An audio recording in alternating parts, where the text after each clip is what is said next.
Hey guys, what's up? It's Seth, and I have a special guest today, Kylon. He is the founder of the website Successful Dropout, and that's actually how I met him. I can't exactly remember how I found the site, but obviously, I look for people who are speaking the truth about college, like I am. And Kylon has an entire website where he actually interviews people who've been successful without college, and he is also an entrepreneur himself. So we're gonna chat for a little bit here. Thanks for being here, Kylon. I'm, Hey, pronoun- it's good to be here, Seth. I'm pronouncing your name right? That's it. You nailed it. Cool. So can you tell us just a little bit about your website and how you came to create it? Yeah, for sure. So I know you know all about it because you were one of our guests just a few weeks ago, which was awesome. That was really well received.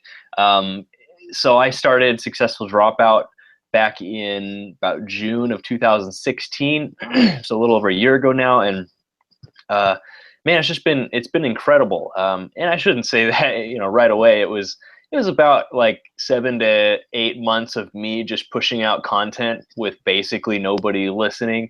Um, and then we were fortunate enough to have the few listeners we did have vote us onto being featured in a popular BuzzFeed article. It was the top podcast to listen to moving into 2017. And so we got on that, and ever since then, the momentum started to pick up. I also did some other things to sort of switch up the interview format and stuff. Right.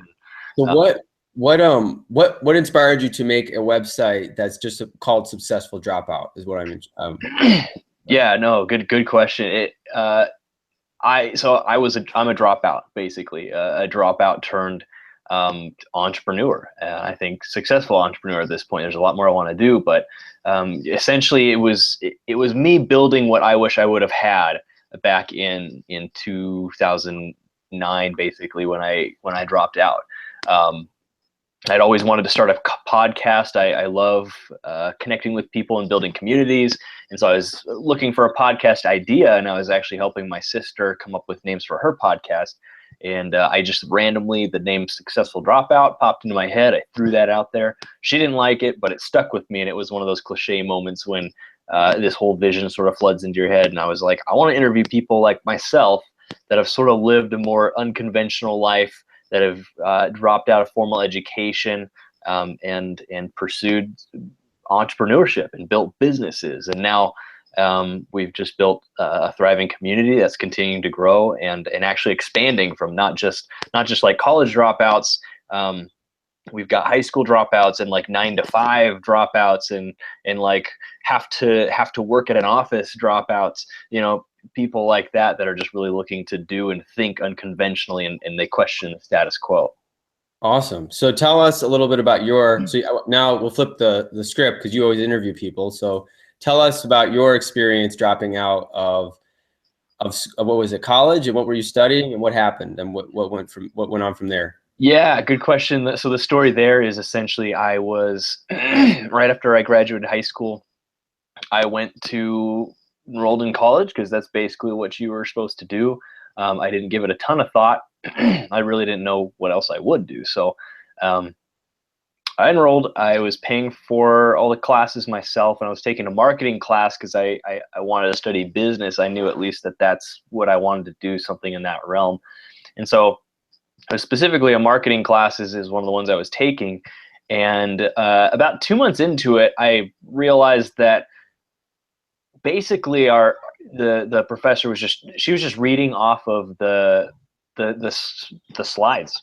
We were just working through a textbook, and this textbook, it was 2009. This textbook it was 2000 or 2001. I can't remember, but it was it was old, and I knew even then, like, a lot of this information is probably obsolete, right? And and I talked to our professor a bit and realized that had never she'd never worked at a marketing firm. She'd never owned her own business. She didn't have any real world experience. And I was like, man, I'm paying money for this class. I could just buy the book and go home and read through the book like she's doing and learn the same things. And so it just didn't make sense. And paying out of your own pocket, I was just like, this has to stop. So I just dropped out one day. I marched to the admissions office, and that gal I remember looked at me cross-eyed. She was like, "You want to drop you want to what? You want to drop all of your classes? Are you sure? And so I dropped out. I didn't give it, I really didn't give it a ton of thought. I just knew this isn't productive for me to be here right now, and I'm not enjoying it, and I'm not being challenged. And so I'm going to basically leave it alone until I do figure out what I want to do next. Great. So I want to hear what happened next, but I want to fast forward to now first. We'll kind of do a Quentin Tarantino jump around here. Right on. Yeah. So like, obviously you know, when you drop out, there's all sorts of struggles that happen, but what do you do now? Let's fast forward to your, being a successful entrepreneur. What is your business now? What do you actually do? Yeah, so we have a couple different businesses. My very first business was a residential and commercial painting company, and I sold that a couple of years back. But in the process of building that business, we built two other ones. One is a hot yoga studio here in town, and then we also have our city's only fresh juice bar as well. And so it's kind of like, think like Jamba Juice and maybe like a Jamba Juice and like Starbucks kind of make. I mean, it's got a little sit down area, and we have Wi-Fi and do open mics there and stuff like that. But we serve like fresh juice and fresh food and all this stuff. So we have those two businesses, and in addition to that, I do some real estate, more for fun. I've done some house flipping and stuff just to make cash on the side because I really enjoy it. But we're getting into rentals more now. So I have to go through all of them. So the juice bar, the yoga studio, yeah, real estate, and then of course I have the podcast, which isn't incredibly monetized at this point. That'll probably come a little later as we're exploring kind of building a team around it and taking it to the next level. Right. And then just a month ago, actually, now it feels like a lot longer, I came on board as kind of a contract CEO with an online group of investors. And so essentially what we do is we buy online properties, these online businesses that are doing really well. We acquire those and we hold on to them in portfolios and basically earn residual income from those, eventually flipping them. It's like flipping houses, but flipping online businesses. And we apply sort of a bag of tricks to effectively double or triple the growth after we acquire them. And so I do that as now. I do that as well now. So there's a lot going on, but it's always revolved around building businesses in like several different industries. Yeah. Awesome. So, and that's funny because a friend of mine knows, I think, the founder of Empire Flippers, which is kind of sounds like a similar. Actually, that's a marketplace for. Yeah, they're more like a broker, I guess you could say. We're like the group that would come to them and buy it, from the owner. But I'm very familiar with them. Yeah, it's a great platform for sure. So this is awesome. So we fast forwarded to now. You said you had a painting business. You have a juice bar. You have these are brick and mortar businesses. These are not online businesses. You actually created real world businesses. So the question is, and I know a lot of my students ask me this, and there's a lot of people on the internet who always think, business school. If I want to have a business, I need to go to business school. But you dropped out of school. So you've got like 5 businesses. What happened? Like, how did you learn to do that? That's the question. Did the business fairy come to you in the middle of the night and like tap a magic wand, and now you know how to run a business? I love it. No, actually, I literally just got a text from a buddy of mine. Now all my friends know that I have the podcast and stuff, so they're always sending me things. This specific friend of mine he's in college right now, but he knows my views, and he sent me a picture of a poster they have outside, and it was to get people to apply for basically business school, and it was like, why get a job when you can just create your own after you earn a business degree, is essentially what it said. It did say after you earn this degree on the sign. And I got a great laugh out of it, because it's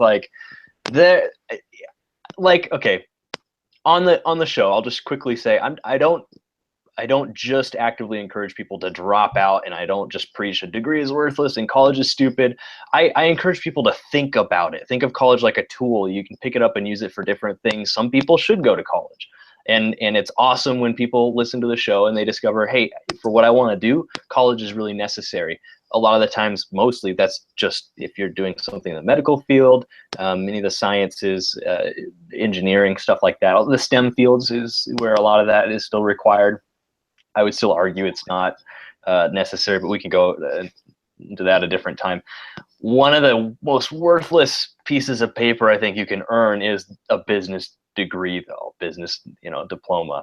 And that's simply because entrepreneurship, I don't think it's not something that I don't think can be taught. I think you can teach some like basic rudimentary concepts and maybe some like steps, like how to like what kind of business entity setup is better for this sort of business model, how to set up an LLC. You can teach that sort of thing. But as far as the actual process of building a business and working with people and getting customers and creating a valuable product and service, that's something that's very hard to teach, and you just need to do it. Well, let me jump in here because that's a good. Go for it. So I agree in a sense, because what I think is just that these schools, they teach things so terribly. They just have a very bad.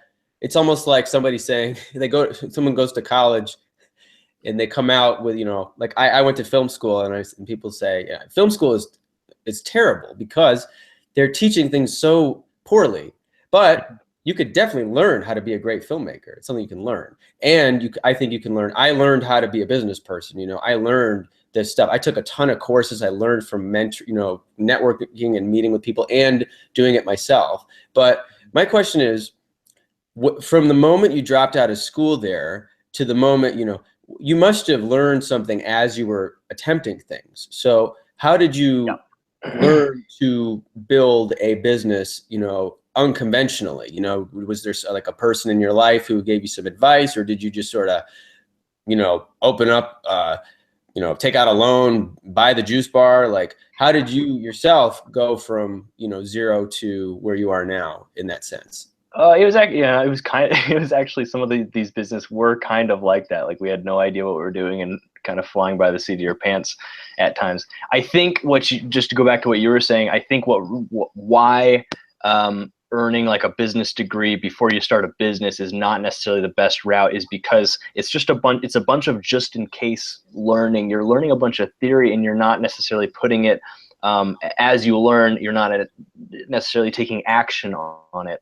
And the best way to learn is when you're learning in the context of taking action. And so there's this concept I always talk about on the show called just-in-time learning. And it's this practice of only learning things as you need to know them to take the next step and learning things in the context of action. And so to answer your question, that's essentially what I did.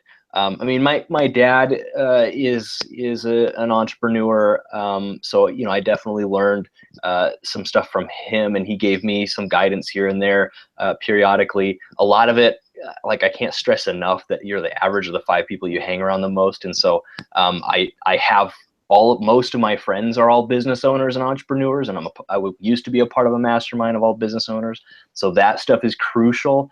But again, there's such a difference between like sitting down with my father or sitting down with my mastermind and us just talking about concepts of business and like, this is how you do this and this is how you make more sales, and then doing it. You have to have the two together. And so that's essentially what we did. I mean, my very first business, the painting company, it basically started when I had been in the military. I got out, we were stationed in Florida. My buddy called me, he said, hey, I want to start a painting company. I need $1,000 to buy a van and some equipment. Are you in? And I said, sure, let's do it. I'd known this guy in a long time. I gave him like half of what I had in the savings at the time. And we knew we needed a van. We knew we needed like some paintbrushes and some stuff. We'd done a little bit of painting, working as like construction grunts and stuff in the past. And like we went out and we got our first job, and we did it and we made some money and we learned and grew from there. But like in the first week of being in business, we didn't get a license or a business license or anything like that. So we got like in our first week, we got $1,000 fine from Department of Labor and Industries here in Washington State because we were advertising for getting jobs without being licensed. And so it's like we just went out and did it and took action, and we learned as we went. We talked the fine down to $500 and went and got the license, and we talked to some other contractors and learned and grew from there. And within, 3 years, we had brought it up to, high six figures, multiple full-time employees. And we did business all over the US, actually, in several different states. But boy, I could tell you story after story of both successes, but a lot of failures where you're just learning through trial and error, and you pick up on things. And it's only failure if you make a mistake and you don't learn from it. And we always went back to the drawing board and said, what do we do wrong here? What can we do better? How can we tweak this to do better moving forward? And that sort of thing. So if anybody is out there and they want to start a business, they want to be an entrepreneur, but they're hung up on this idea that they have to go to school for 4 years and get this degree beforehand, I would say at the very least, like, try to start a business and go to, and earn that degree at the same time, because you're going to get a lot more bang for your buck. It's going to be a lot more efficient, and you're actually going to learn and retain stuff faster. But I would be willing to bet any of you guys listening money that the things you're learning about business in college are very, very few of them are actually going to translate to the real world when you actually get out there and do it. I'd be willing to bet you money on that. I would too. I don't think I've ever met a successful entrepreneur business person who has said anything different than that. And it's amazing. But you know what it speaks to? What you just said is so perfect, because I know what it's like. I've been in that situation myself where I didn't know. Business just seems like this daunting concept. I want to start a business, and there's just this, right. It's like saying I want to win the Super Bowl or something. I have no idea how to do this thing, but it's very simple. It's providing solutions to people's problems. And in your case, people need stuff painted. So we're going to paint it. And then they'll give us money.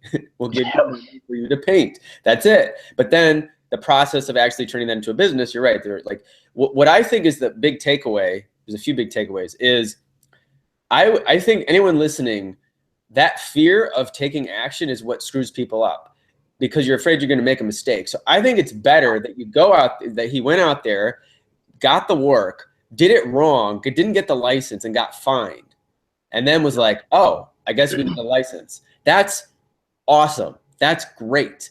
Most people are so hung up, like you said, on, oh, am I going to do this right? Do I have the right credentials? Do I have the right, everything's all lined up? And that's what kills everything. And that's part of the reason people go to business school, because they think they're going to get safety and security, the sense of, oh, this is the right, appropriate way to do things and it won't get messy. Yeah. And then you come out of school and you got everything, all these theories and all these ideas of how things to go. And as soon as you actually jump into any business, you realize it's just like jumping into a relationship. It's never, it's always messy. Yeah. Stuff happens, life happens. That's how it's supposed to be. So don't let your need for this fake, and so this idea of the security that's provided by the business school is just false. It's false. Yeah, I mean, I would say if you do earn a business degree, the most useful thing that's going to be for is maybe being like a mid-level manager at a really well-established company that's already got all their systems and flows worked out. You mentioned something that I wanted to touch on really quick, which is this fear of failure. This is something that I've seen repeatedly from people sort of coming out of being not indoctrinated in the formal schooling system from, first through 12th grade and moving on. It instills this fear of failure in you. And it's because your entire formal schooling career, I guess, if you will, is all about, like, you're trying to get the good grades, and you're graded like you can't make a mistake on a test or you're going to get the big red X and a giant F on it, and you're going to be put in this box, and your peers and your teachers are sort of going to think of you, if you're failing a lot at tests like this, you're not smart, you're not going to be successful, all this stuff. And it instills this sort of negative view of making mistakes and failure and putting yourself out there, and nothing could be further from this truth. Like that saying, there's truth in the cliche, that saying, fortune favors the bold. Like, if you look back in history, like, all the people that have made the biggest impacts and done the coolest stuff and made the biggest dents in the universe are people that failed like a massive amount and weren't afraid to sort of just step out into uncertainty and try things and fail and learn and keep going and eventually succeed. You have to pursue and lean into fear, and you have to to embrace risk. If you want to do anything that is like that takes things to the next level, or anything that's really meaningful in this world, or if you want to be the best version of yourself, simply put. And so you got to get rid of this idea of this fear of failure. I know it's just sort of naturally instilled into all of us. And luckily I was homeschooled for most of my life. So early on, I didn't really have that concept. Failure was okay.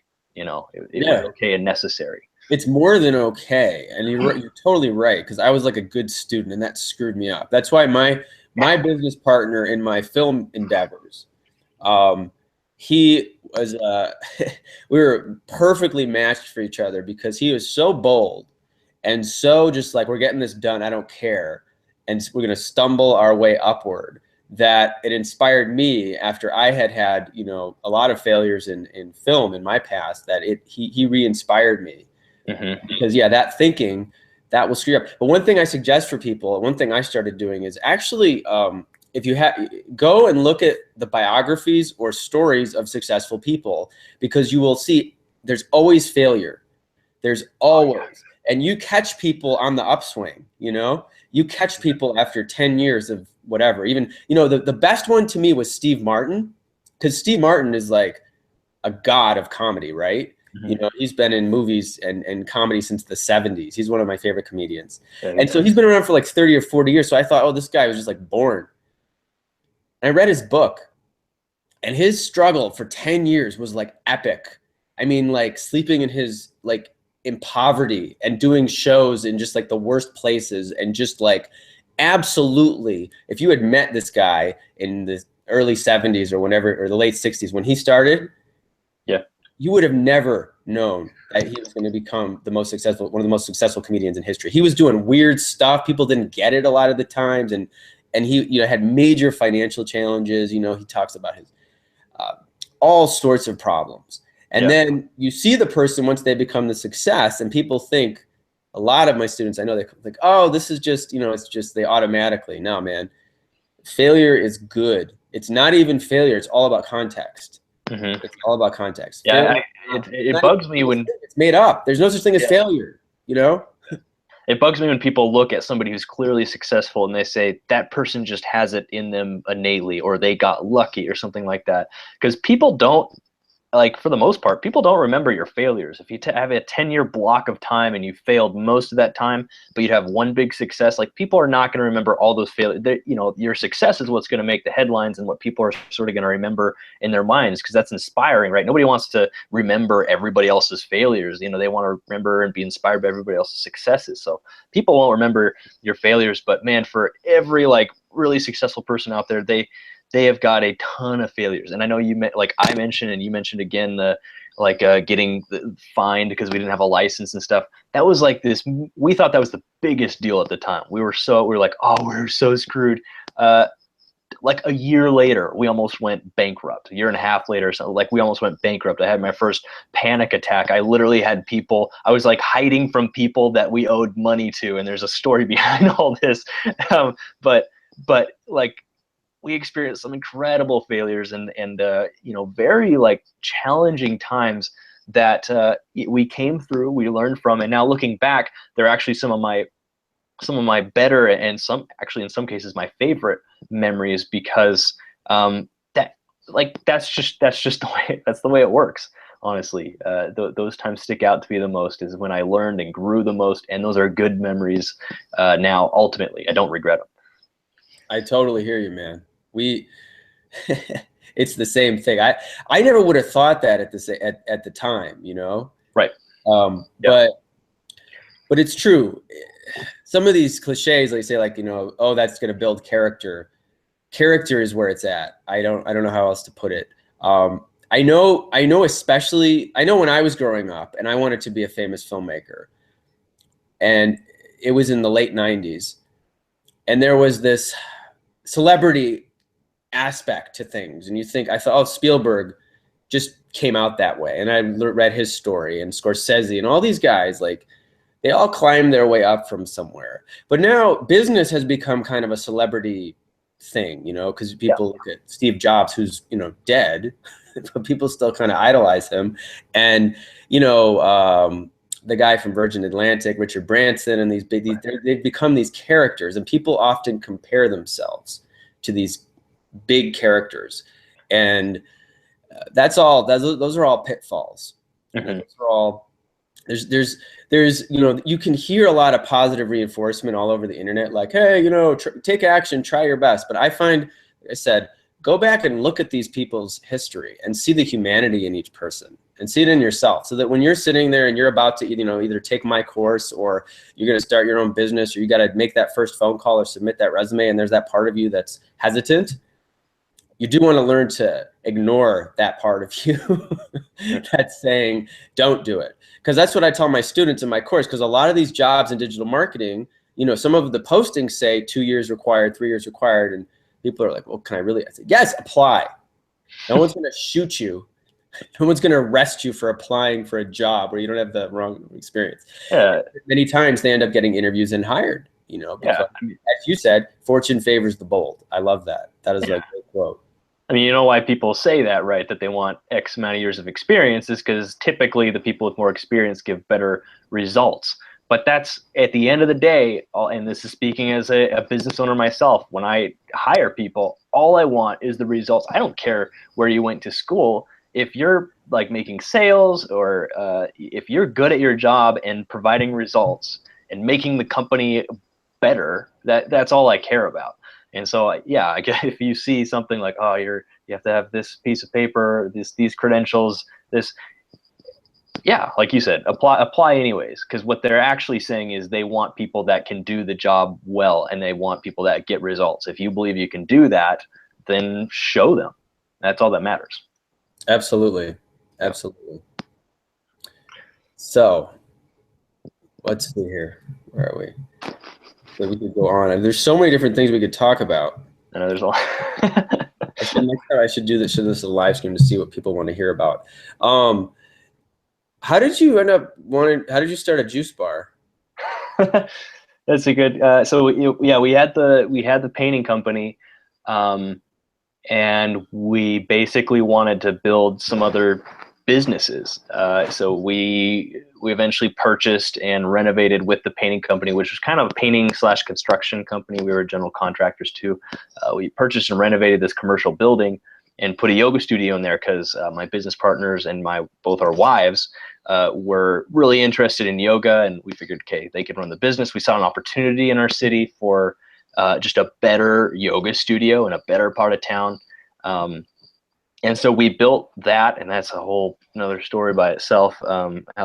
We knew nothing about yoga, nothing at all. And even to this day, like I probably should do more. I don't do a lot of yoga. I wouldn't consider myself a yogi. I'm a business owner, and I built it for that. It's my wife who's really into it, and she runs the majority of it. But we had an extra sublease space in there, basically in the same building. And instead of leasing it to like a cell phone store or some of these other people that were approaching us, we just decided, hey, why don't we just build our own business? And juice bar seemed really compatible. Well, let me ask you this. I know this will be useful to people. Most people, I think, they still have this very vague idea about business, which is why I love teaching digital marketing, because it's very concrete. Mm-hmm. So the big question for people are, basically like what business to start and how do you actually find an opportunity? So how did you actually, this is where I think people think it might be just be an intuition or like a gift where someone's just like, yes, I knew that there was a need for this business in this town. Yeah. How did you determine that your town could use a juice bar or any of the other businesses that you started? Well, the ability to determine that sort of came about as by that point we'd had a couple of years of business experience under our belt, and we were familiar with the act of doing like market research and just looking for those kinds of opportunities. And we already had the yoga studio, and so we just wanted a compatible business that would fit about this size of a space that we had in the building, and we wanted to do something that actually there might be some opportunity with. So a juice bar was one of those. We talked about different kinds of different exercise businesses or something like a cycling club or something like that. But when it came to the juice bar idea, we were like, okay, Jamba Juice came here like 3 years ago and they left. We don't have any other really great juice bar in town. They're really, really popular. We were looking at big cities so we're in Yakima, Washington. It's not a huge city. It's not a small city either. We were looking at big cities, to our right and left, like Seattle and Spokane, and juice bars were huge over there. And we realized our city was about anywhere from 1 to 5 years behind the times, and figured we could jump the gun on this and build something that's really trending in these bigger places. And so now, what's it been, a little over 2 years later, the business is it's still growing, and it took a while to educate people here to do that. But I guess for people listening, if you're trying to come up with different business ideas, and I just talked with a guest on my show about this, I would say one of the best things that you can do, people say you should look for a problem to solve, right? I think what's way easier is to do some introspection and find problems that you have, and sort of build something to scratch your own itch, if you will. There's so many successful businesses that have been started because people just built a solution to a problem they were already experiencing. So I would say a great first step is to grab a piece of paper or pen, sit down and write down, maybe say all these kind of common problems or challenges that you experienced in, say, a 6-month period or something like that. Which one of those issues or problems stands out to you as something that maybe you can build some sort of business or solution around? If you find a couple of those, then I would go talk to a few more of your friends and say, hey, do you have this problem? Do you think, if they say yes, do you think this solution would solve that for you? If they say yes, then maybe you've got something there. If they say yes, I would pay for it, then that's even better. And so I think that's a great place to start. And preferably that also can align with something that hopefully you're maybe already skilled at or innately curious about. I know for you, Seth, you've built a business or two around video, because obviously I think you at one point probably saw a need for that business to exist, but then also you're really interested in video. And so I think those are some pretty good steps to take. And then as you start building a business, and actually, this is what's great about brick and mortar, actually interacting with customers, hand building your product or service, you'll start to find out and get the hang of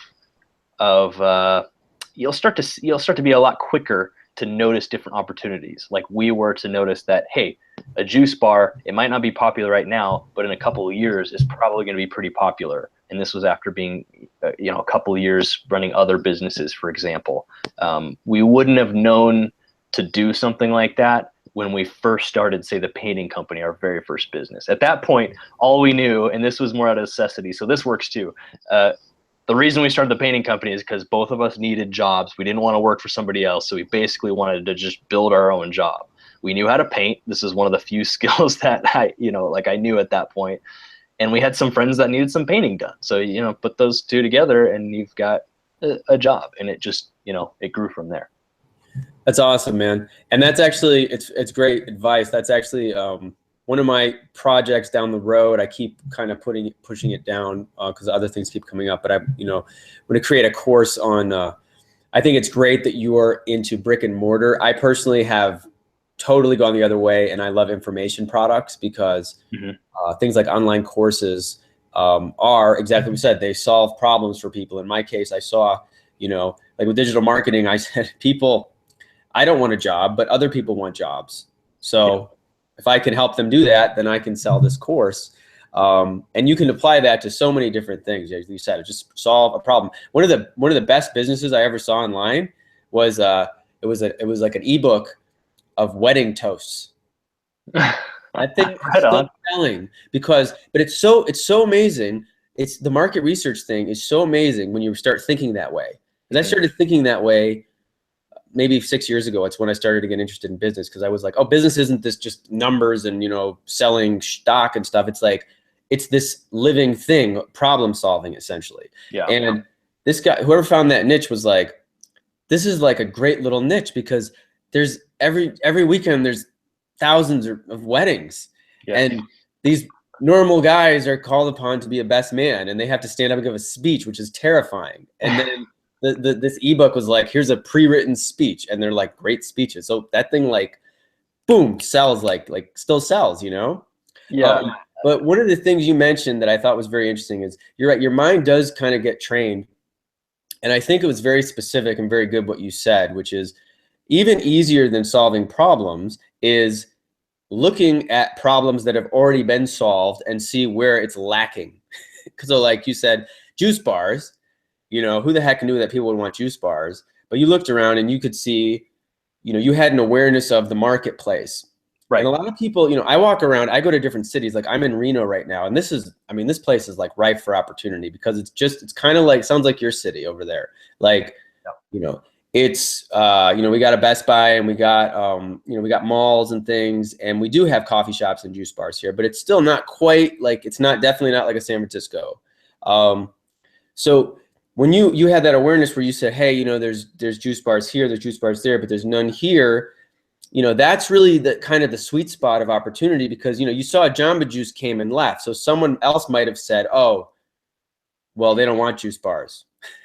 Right. Yeah. No. Well, we did say that. We were like, well, shoot, John. Okay, might want to do a juice bar, but hey, Jamba Juice came and they left. Why? Why is that? And we didn't know exactly why that was, but we did know most likely it was because they were too early on the scene. Like, you have to educate people on why they should be buying a 16-ounce cup of liquid for like $7. Okay, I mean, like, and that's here in like San Francisco and stuff. It's like $14. It's expensive, but you'd be surprised how much like juice fits in it, like how much nutrients you're getting.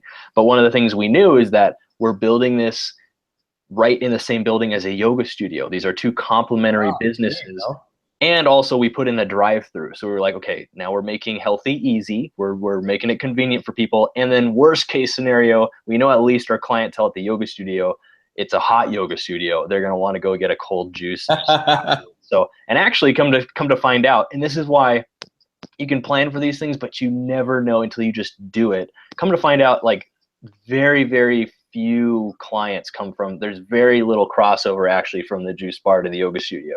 Most of our clients they don't go to the yoga studio, which we would never would have guessed, but that's what made us feel comfortable enough to go ahead and do it. But along those same lines, one thing I would always suggest is, once you do decide this is what I want to build and I'm going to get started, I once disappeared into a room. I mentioned some of the businesses that I did.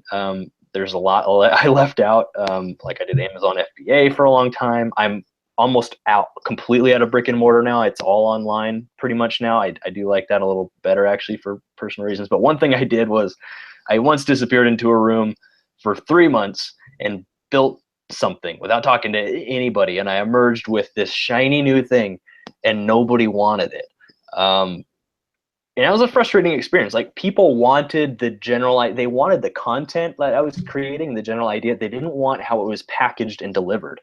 And I could have avoided all that what if I would have, as I was building it, been communicating with your target market, your target demographic. And so as you're building something, always be talking to the people that you know are going to be your customers and finding out what they want, and don't build it if people don't say they want it. And so that's something I'll throw out there too, because that'll save you a lot of time and probably money in the future. That's a good point. You know, I had, you know, I mean, there's always a risk aspect to everything you're doing, but there's definitely ways to mitigate that and to be, you know, one of the, you know, I've actually never done this myself, but it's a good advice about online businesses is that you should, people actually can, you know, create a funnel, you know, some kind of offer before you've actually created the product, and see if people want it. And I've actually, I've never done that just totally, but I did, you know, I actually had a high ticket coaching course that I was selling about 4 years ago. And I created a quarter of it. I created, it was a 12-week course and I did 4 weeks, and then I started selling it. And it was pretty awesome because I made sales before it was done. So I have to finish it now. But it was definitely, I'm glad that I did it before I finished it, because at that level, it was definitely good to know that there was a response to it. But like with the digital marketing course, I had no idea. Yeah. I kind of I knew people wanted jobs, Yeah. and I knew that this would work. So, something in my gut, really said something. But at the same time, I made a digital course on video. One of the courses I made that was not successful, and I didn't quite promote it as hard as I could have. But I made a course called Movie Star Marketer, which is it's awesome. I don't mean to toot my own horn. Basically, I'll show people how to use a DSLR camera to get this incredibly high quality video that normally you'd pay thousands of dollars to do. And there's just a few little tricks you can do with a certain lens and certain lighting, and it's very cool. And I started to promote it into the entrepreneurial community, and I really I mean, it's possible that I don't really like the promotion process. I'd rather do things organically. That's why I like doing affiliate marketing. But I wasn't quite getting the response I wanted. And I did have people telling me that they wanted it. But when it came time to buy it, I didn't make sales. And I remember being frustrated. But then I realized something that I didn't even know was happening, which was most people were having issues even being on video in the first place. Most people had an issue even getting in front of the camera, and the issue was their problem was not getting a really good image, because that was already too advanced. Their problem was like, I don't have the confidence to get in front of the camera. What do I say? How do I? They were at a much more basic level of problem solving. Right. So my solution was like 10 steps away. And I didn't realize that at the time. And then I was like, yeah, people kept saying to me, it's like, I would say, oh, here's how you use the camera and the lens. And they were like, well, what do I talk about? And how do I be confident in front of the camera? And, can I use my phone? And I'm like, don't use your phone. You can use this awesome camera, and then, but that's not what the people needed. So, at first it looked like it was just some abject failure. And then I was like, wow, well, you really have to put yourself in the shoes of your customer. And that's, I've heard the term, and I've been in some courses where they use the term customer avatar. And it's kind of a fancy word for just like, put yourself in your customer's shoes. What would you want? What would you want this product to look like? And that's how I made, my first film course that I ever made. No market research. In fact, I was actually told, and I was going to do a video about this. I'm going to do a separate video. Filmmaking is a topic that if you go to YouTube, there's like 1 million free videos. So people were saying to me, you can't make money. If you make a course, no one's going to buy it. I had a friend who I'm still friends with who said, yeah, people don't want to buy. And I just ignored all that. And I said, I believe, I think what I'm saying is unique and I can get people this result. And I put together the course that I wanted. It's kind of like what you said with your successful dropout thing. I put together the thing that I would buy as a customer. And coming from that perspective was really what made it work, I think, because I wasn't just trying to make a buck. I really wanted to, help people. And I knew the customer because I was the customer. It was me like 10 years earlier. Yeah, that's why I think starting with, maybe if you're looking for a business idea, starting with building a solution to a problem you have can be so powerful, because you're you know yourself. And so if you're building a solution for a specific problem you're facing, chances are there's probably people out there just like yourself that need this. And that's what I found with Successful Dropout. I built essentially what I would have liked to have had when I dropped out. And even though that was several years ago, I still built it in a way like there are other people like me out there, and they really resonated with that. And then in addition to that, like you said, I created an avatar, basically my ideal listener, who even before I did my first episode, I gave him a name, gave him an age, and sort of I had like a page just like outlining his whole life story and the things he said to himself in his head and all of this stuff. I described this person in great detail, and then I built essentially what I built in the beginning, at least, around that specific kind of person. And lo and behold, that's like the demographic that listens to the show right now. And it started really niche, and it's getting a little bit more broad, which is actually another good point. I would suggest that too to anybody. Start with as small of a target market as viably possible. Start niche essentially. There's that saying, the riches are in the niches, you know, and then don't be afraid to expand from there after, you know, there's that another saying, there's a lot of truth in the cliches, but it's better to be a big fish in a small pond than a little fish in a big pond, basically. And so Yeah. you want to start with that mile, like inch wide, mile deep, and then kind of you can expand that inch from there, and that's kind of where we're at with Successful Dropout right now too. Awesome. So I know we've been talking for a while. So before we wrap up, I did want to ask you if you could maybe give me some examples of some of the people you've interviewed over there, because I'm going to recommend people check it out. But like, what are some of the coolest success stories of successful dropouts that you've interviewed? Yeah. I'm just bringing up the website here because there is a lot of them. Oh, let's see. There's is a guy named Michael Fisk. He built a six-figure photography business after just focusing on it for a year, just saying no to every other opportunity. Now he has a related business to photography that's, you know, in the seven figures. That's a great one. We've got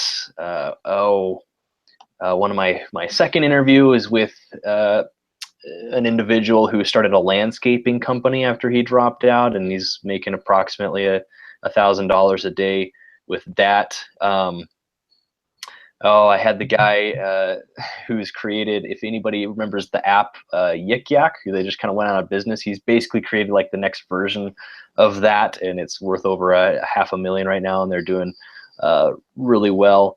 This guy, What does it do? what's that? What is Yik Yak, or what does his app do? Yik Yak, it was basically an anonymous location-based social media platform. So basically, nobody would know who you are, and you can post and chat with people and see other people's posts just based on if they're located near you. That wasn't Satchet, was it? Yeah, Satchet. Well, you interviewed him covertly. No, did you? Yeah, so covertly is Right. is him. So it's kind of the next Yik Yak. Got this other guy who's building essentially Rosie the Robot from the Jetsons. If you are, well, I'm not that old, but I still watched that show a lot growing up. But Micah Green, he's also a Teal Fellow, but he's a really young entrepreneur, dropped out. I think he's like 22 maybe, but he's building like this robot for cleaning hotels. Excuse me. And he's talking with like the Marriott and stuff like that. It's just nuts. I could go on and on. We have over like 100 episodes, and like almost 70 of those now, probably more like 80 actually, I take that back, are with people like anywhere from like, well, the youngest is like 16 years old to like 30, and even like some 40, 45-year-olds that are just kicking butt, and most of them, you know, dropped out at some point. I do interview non-dropouts, and we've had some doctors on the shows talking about like the pros and cons of a degree, stuff like that. But a lot of cool people doing stuff, people you haven't heard about. Right. Awesome stuff. And by the way, what the thing he mentioned, Thiel fellow, it's Peter Thiel or Thiel, I don't know how to pronounce it. Thiel is how it's pronounced. Yeah, I said Thiel for a long time too, but Thiel is the kind of nutty co-founder of PayPal, but he also is the founder of this Thiel Fellowship, which is it's called, I think, 20 Under 20, where he every year, I guess, he gives $100,000 to 20 people who are going to skip college. Right. So we've had several of those Teal Fellows on the show as well, and you know, they're pretty cool to talk. Usually, what they're doing is like it's pretty revolutionary. Some of the technology and stuff they're working with, but then again, we have like the guy that started the landscaping company. We've had guys that have started. Like we don't just have like tech entrepreneurs on the show. We have people that there's most likely somebody that you can relate to if you're out there listening. And these are like they're like the Mark Zuckerbergs and Steve Jobs that you haven't heard of yet. They're young, they dropped out, and they're doing some really cool stuff. And we're catching a lot of them right as they're sort of just starting to gain momentum. And also, if you're listening too, it's just a really neat community, the Successful Dropout community, to be a part of. We've got a Facebook group, and we're looking to expand the online community eventually into a forum and stuff like that. And just if you have any questions about anything from like dropping out of high school or college, yeah, we have another high school that dropped out and he's making 6 figures working a blue collar job. You know, if you have any questions like that, or like entrepreneurship, Successful Dropout is the place to be, and it's a great community that can help you out. Awesome. Thanks so much. I'm going to put all those links below here. Awesome. And yeah, man, I think what you're doing is great. It's great talking to you. I'm sure we'll do it again. Maybe we'll even interview some of your interviewees because they all sound pretty inspiring. I'll do it. I'll intro you. Thanks for having me on, Seth. I appreciate it. All right. Awesome, man. Well, you have a good one, and we'll talk soon.